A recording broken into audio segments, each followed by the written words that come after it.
Lorsque tombe le soir et que la nuit est noire, lorsque la lune blanche s'arrondit dans le ciel, chacun d'entre nous sait que la meilleure place au coin du feu est celle des monstres et merveilles.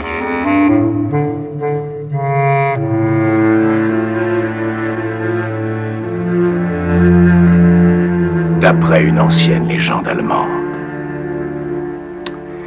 Après tout, il n'y a absolument aucune raison d'avoir peur des géants. Les géants sont gentils, tout à fait inoffensifs et extrêmement affectueux. À moins, bien sûr, que ce soit des géants qui n'aient pas de cœur dans la poitrine.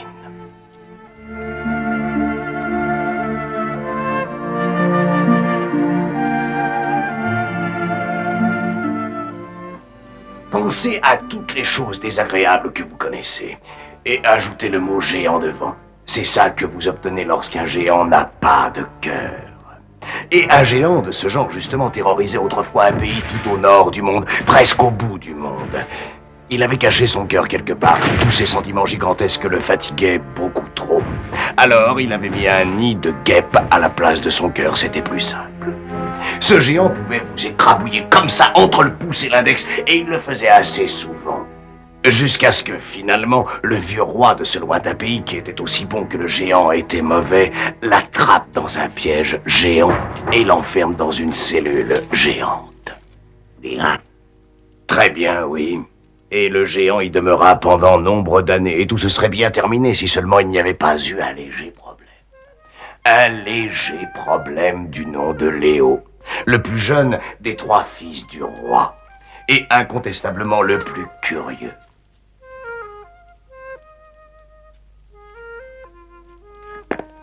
Et justement, il existe une pièce toute sombre où il n'a pas le droit d'entrer. Ses frères lui racontent qu'un géant sans cœur y est enfermé. Mais Léo ne veut pas les croire. Je ne vous crois pas. Répondez-moi.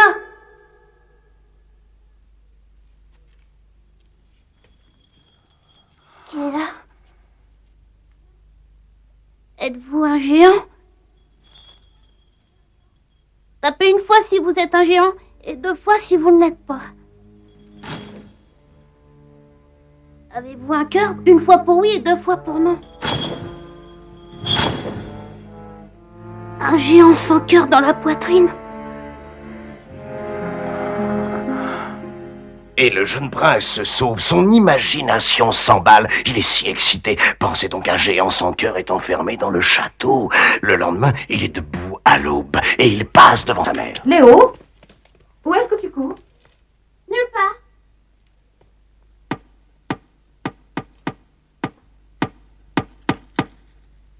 Est-ce que tu m'entends? Oui. Pourquoi êtes-vous enfermé là? Parce qu'il y a bien longtemps, j'ai fait de mauvaises actions. Je suis là pour ma pénitence. J'ai passé ici de gigantesques années, et si on ne me laisse pas sortir, je vais bientôt mourir. Oh, rassurez-vous, je vais aller prévenir mon père. Non, n'en parle à personne, je t'en prie. Est-ce que tu aimerais devenir mon ami? Oui, s'il vous plaît. Bien.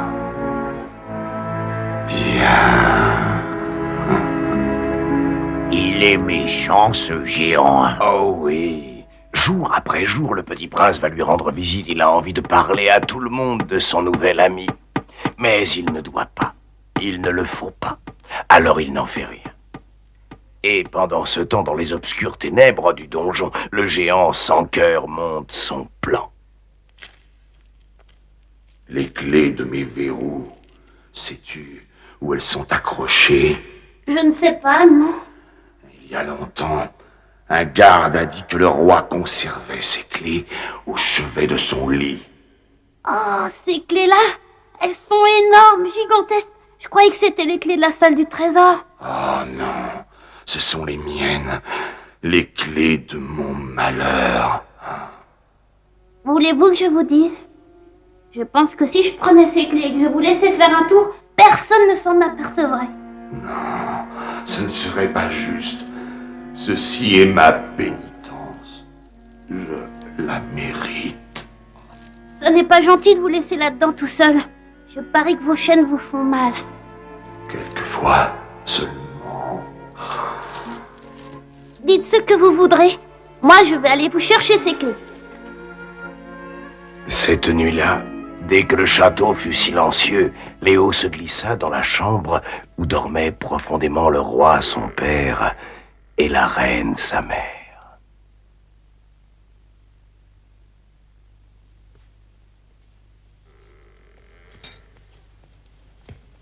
C'est moi, j'ai trouvé les clés.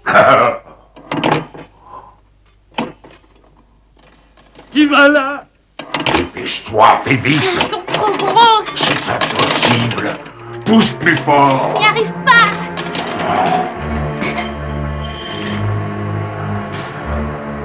Surtout, n'oublie pas de me les rendre. Qu'est-ce qui se passe?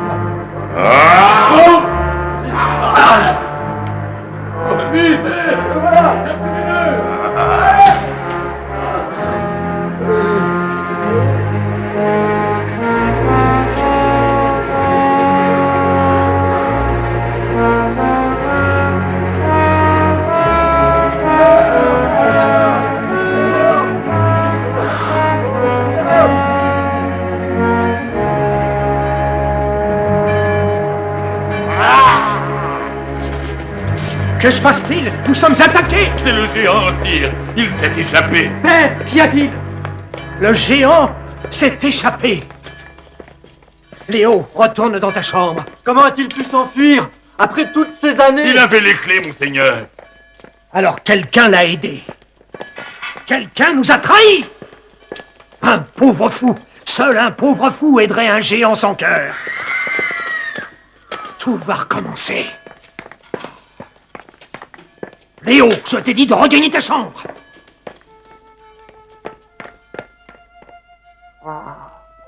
Pauvre garçon. C'est vrai. Quelqu'un nous a trahis. Seul un pauvre fou aiderait un géant sans cœur. Le pauvre garçon pleurait toutes les larmes de son corps. Il se sentait abandonné, coupable et tellement stupide. Et à cet instant, tout ce qu'il avait en lui d'enfantin, d'insouciant, de joyeux et d'innocent le quitta à tout jamais, comme celui qui se disait son ami. Désormais, il serait un homme pour toujours. Mon frère! Où t'en vas-tu ainsi? Je vais capturer le géant. Souhaite-moi bonne chance et retourne te coucher. Bonne chance! Pardonne-moi. Mais son frère ne l'entendit pas. Il partit à la recherche du géant. Et il n'en revint jamais. Mon frère! Où t'en vas-tu ainsi? Je pars chercher notre frère et capturer le géant. Mais il va te tuer! Souhaite-moi bonne chance. Comme Léo se sentit coupable en regardant son frère s'en aller, et plus coupable encore quand il ne le vit pas revenir lui non plus. Mère, Ton père déclare qu'il veut s'en aller combattre le géant. il ne peut pas, il faut l'en empêcher. J'ai déjà perdu 2 de mes fils. Il est trop vieux, il est trop malade. Ne pleure pas. Léo, promets-moi que toi tu n'iras pas. Mais il ne promet rien. Comment pourrait-il promettre? Sans lui, le géant serait toujours enchaîné, bien enfermé, solidement captif du sombre donjon. Non, il est responsable du désastre. C'est à lui de le réparer. Tant pis pour la folie. Tant pis pour la conscience. Tant pis pour toi. Ce qui seul compte désormais, c'est de retrouver le géant et de mettre un terme à ses ravages. Ainsi, le jeune prince Léo s'en va dans la lande à la recherche de celui qui un temps se prétendit son ami, le géant sans cœur. 3 hivers viennent et vont et le mordent au passage. Mais un jour, il trouve une piste et il est sûr d'être enfin sur les traces cruelles du géant. « Aide-moi » crie un oiseau blessé. « Le géant m'a cassé l'aile, je ne peux plus voler, je ne peux plus manger. Aide-moi » Alors Léo prend l'oiseau, le réchauffe dans ses mains, le soigne, le nourrit et l'abreuve. Et bientôt l'oiseau guérit, l'oiseau s'envole. « Merci, lui crie-t-il. Si tu as besoin de moi, je ne serai pas ingrat. » Peu après, Léo arrive devant un torrent. Et il entend un claquement, un soupir, un battement, un claquement, 2 soupirs. « Aide-moi !» crie le poisson qui s'asphyxie. « Aide-moi, rejette-moi à l'eau. Je suis échoué sur la terre. Je me meurs, j'étouffe. Aide-moi. » Léo a faim, très faim, et ce saumon est dodu. Mais le garçon sait ce que souffrir veut dire. Et il renvoie le poisson à son royaume humide. « Merci, crie le poisson, je ne serai pas un ingrat. » À sa place, moi je l'aurais mangé, puisque tu dis qu'il avait tellement faim. J'aime bien le poisson. Tiens donc. Quoi qu'il en soit, le garçon poursuit son chemin. Mais voilà que son cheval tout à coup l'abandonne. Ce vieux cheval qui l'emporte partout depuis sa tendre enfance, son compagnon de misère, voilà qu'il tangue, qu'il tombe à genoux, qu'il s'écroule lentement sur le flanc. Errant l'âme. Alors est-ce que le prince a mangé son cheval? Non, il n'y a pas touché, il n'a pas voulu. Il s'allonge tout contre lui, affamé et désespéré. Et puis il ferme les yeux. Il retient 4 larmes et il s'enfonce dans un rêve moelleux. Oh, il rêve que c'est sa mère qui vient le consoler, qui caresse ses joues humides, qui le réchauffe doucement. Non, ne bouge pas! Des crocs, ce sont des crocs qui luisent devant toi. Je n'ai rien mangé depuis l'avenue de l'hiver. Aide-moi, laisse-moi manger ton cheval afin de reprendre des forces. Aie confiance en moi. Mais comment Léo aurait-il confiance en qui que ce soit, lui qui a été si cruellement trahi? Oh, c'est vrai, laisse donc mourir le loup. Toi, le chien, tais-toi. Je t'en supplie. Pauvre de moi, je vais en mourir. Non, ne me laisse pas faire. Mange ton content. Et s'il le faut aussi. Quand tu auras fini, mange-moi. Alors le loup mange le cheval et il suce les os et les ronge tant et si bien que lorsqu'il a fini, il ne reste plus que la bride et les rênes. Maître, approchez. Oh non. Est-ce mon tour désormais? C'est notre tour à tous deux. Je vais vous emmener. Sautez en croupe, messire, et quittons cet endroit. Le jeune homme grimpe sur le dos du loup qui prend sa course et le conduit tout un jour, toute une nuit et tout un matin. Et quand midi éclate au ciel, ils arrivent dans un jardin tout empli de statues. Hommes de pierre, femmes de pierre, soldats de pierre. Celui-ci est mon frère. C'est l'œuvre du géant. Sa maison, la voilà. Tous ceux qui approchent, il les pétrifie. Oh non, regarde, toi aussi. Comme tu es froid. Le géant était mon ami. Il l'était vraiment. Il n'est l'ami de personne, car il n'a plus de cœur dans la poitrine. Alors il faut que je retrouve son cœur.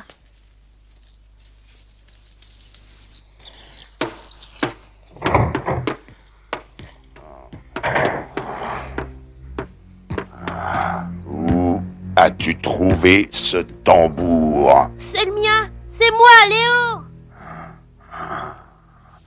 Le prince Léo. Mais oui, c'est bien toi, je te reconnais. Alors, es-tu venu comme tes 2 frères afin de me défier? Non, je viens payer ma faute. Ou vous m'accueillez chez vous, ou je pars en exil. Payer? Mais payer quelle faute? Celle de m'avoir libéré. Tu n'étais qu'un enfant. J'ai dû te tromper pour avoir les clés. Hein? Sans cela, je serais encore là-bas, enchaîné, pourrissant d'ennui. Mais reste ici si tu veux. Pas de blagues seulement. Pas de pièges. Sinon, tu finiras comme eux, comme tes 2 frères. Hein? Pas de blague ni de piège. Le garçon promet et s'installe. Le voilà maintenant serviteur du sans-cœur.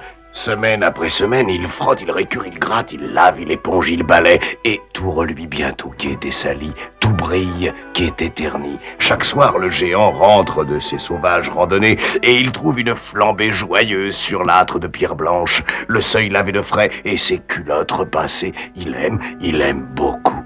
C'est très très bien. Merci. J'aurais dû prendre un serviteur bien avant.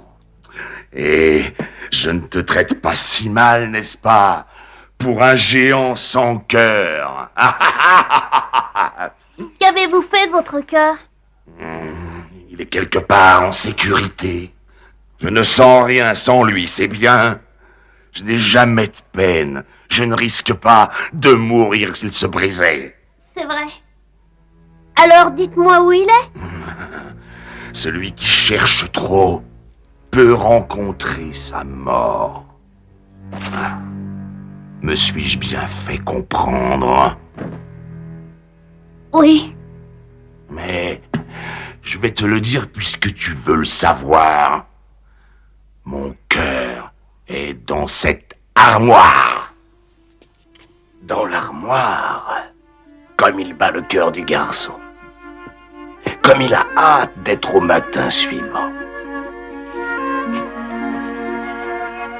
Mais il n'y a pas de cœur dans l'armoire, oh non. Le cœur n'est pas là du tout.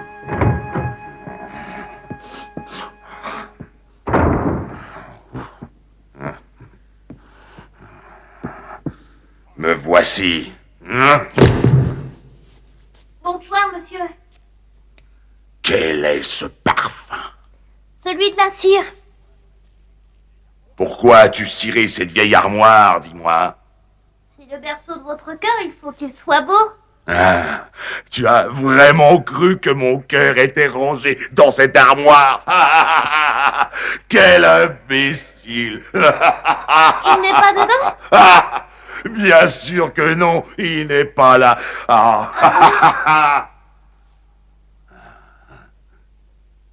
Il est sous la pierre du seuil.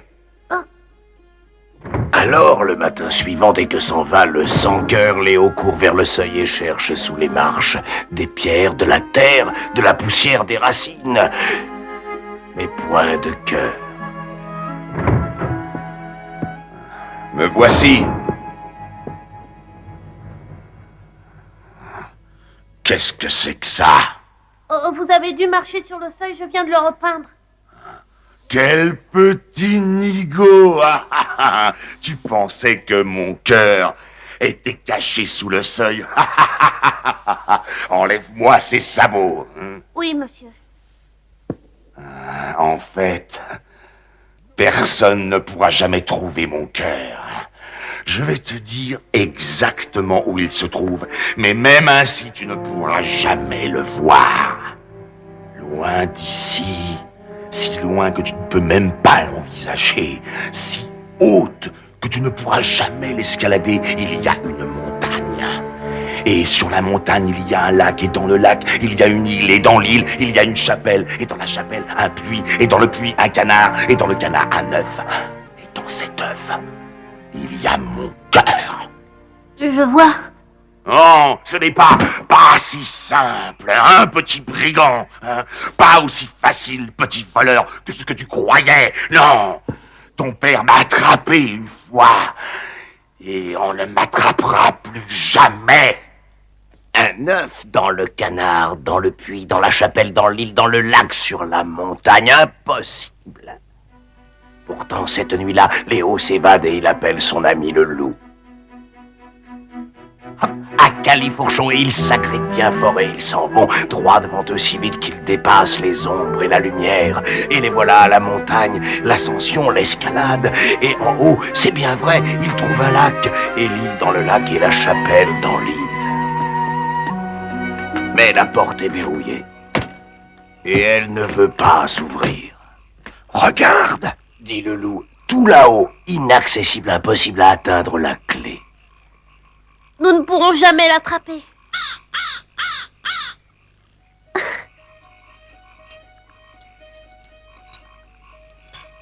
Merci, mon ami. Ils entrent dans la chapelle Et là, il trouve le puits. Et dans le puits, c'est bien vrai, il y a un canard. Vite, vite, vite! Non! Qu'allons-nous faire? Qu'est-ce que c'est? Ah, c'est le poisson. C'est mon poisson! Attrapé. Je le tiens, cœur du géant! Merci, mon ami, merci! Je le tiens!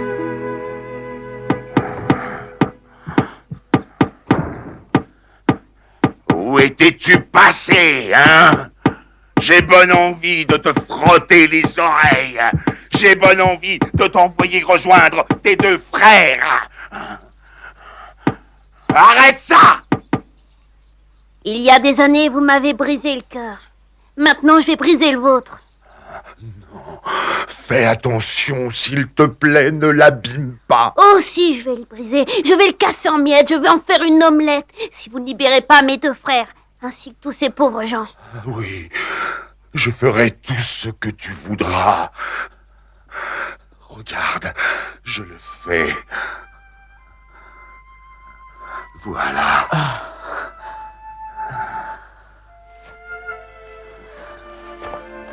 Mon frère, tu nous as sauvés. Remercions Dieu et notre frère. Remercions Dieu. Maintenant, vite, écrase-le. Non, j'ai promis de le lui rendre. Ne sois pas ridicule. J'ai fait ce que tu as demandé. Puis-je reprendre mon cœur?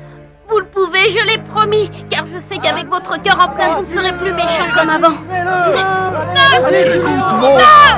4 années, je suis resté là, impuissant contre tes crimes. Combien de gens il a battu? Et combien il en a tué? Je vous en prie, non. Je vous en supplie.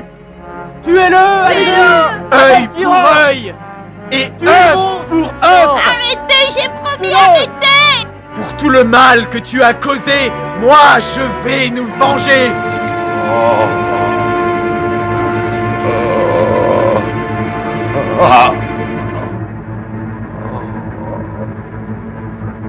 Tu avais promis. Qu'est-ce que c'est? Il avait un nid de guêpe à la place de son cœur.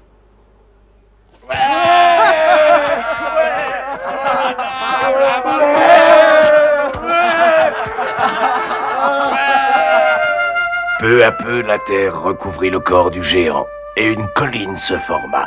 Et longtemps après, alors que l'histoire elle-même était oubliée, l'endroit portait encore le même nom, la colline du géant sans cœur. Oh, mais il aurait changé, ce géant. Il se serait repenti s'il avait retrouvé son cœur. Je sais, oui, je sais. C'est cruel. Mais tu sais, le prince Léo vécut de très nombreuses années et il devint roi à son tour et il eut 42 petits-enfants et il leur raconta à tous cette histoire.